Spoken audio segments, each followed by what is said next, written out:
This map, drawn right before Columbus set sail, represents how European explorers viewed the world.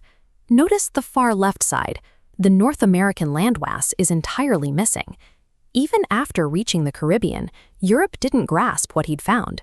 Seeking Asian spices, their attention remained locked on the east. When Spain and Portugal eventually drew a line down the map to divide the globe, they focused on the territories that offered immediate wealth: gold, silver, and established populations. Because the North lacked those obvious prizes, it sat largely ignored for more than a century. This raises a question about the origins of power. By what specific sequence did a cluster of struggling, ignored British colonies transform into the wealthiest nation in history? America's rise followed a specific three-tiered architecture, securing a coastal foothold, sprinting across a continent, and eventually leapfrogging across the oceans. The first phase was securing a foothold, and it started with a massive debt. In 1754, Britain fought a global war to drive French competition out of North America. They won, claiming the land in the middle of the continent, but the victory left the British treasury nearly empty.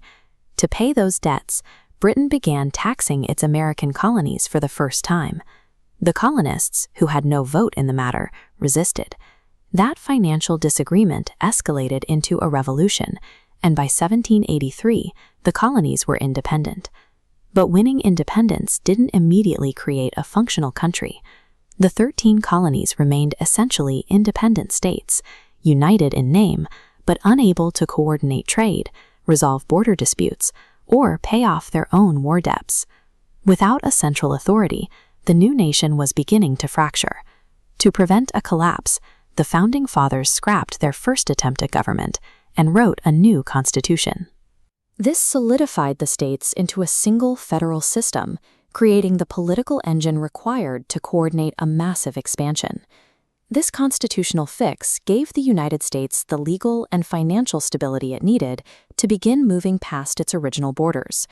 That growth was fueled by a population explosion. American families were averaging 7 children each, and the population was doubling every 20 years. These citizens needed land, and they began pushing west in search of it. The first major opportunity came from Europe's wars. Napoleon Bonaparte needed money to invade Britain, so he offered to sell all of France's claims in North America. For $15 million, the United States bought the Louisiana Territory, doubling the size of the country overnight. American settlers didn't wait for treaties. They flooded past official borders into foreign-held lands, claiming territory for agriculture and rapidly outnumbering the existing Mexican and indigenous populations. This migration led to conflict. When American settlers in Texas rebelled against Mexico, the United States eventually annexed the territory. That move triggered a war with Mexico, which ended with the U.S. paying $15 million to claim everything from Texas to the California coast. In just 50 years, a mix of lucky real estate deals and military force pushed the American border from the Mississippi River all the way to the Pacific Ocean. This rapid expansion eventually turned inward. The country erupted into a civil war over the economics of slavery, a conflict that nearly ended the American experiment. The North won and the slaves were freed, but the cost was hundreds of thousands of lives and a generation of veterans bearing the physical scars of the struggle. Once reunited, the nation looked beyond its shores.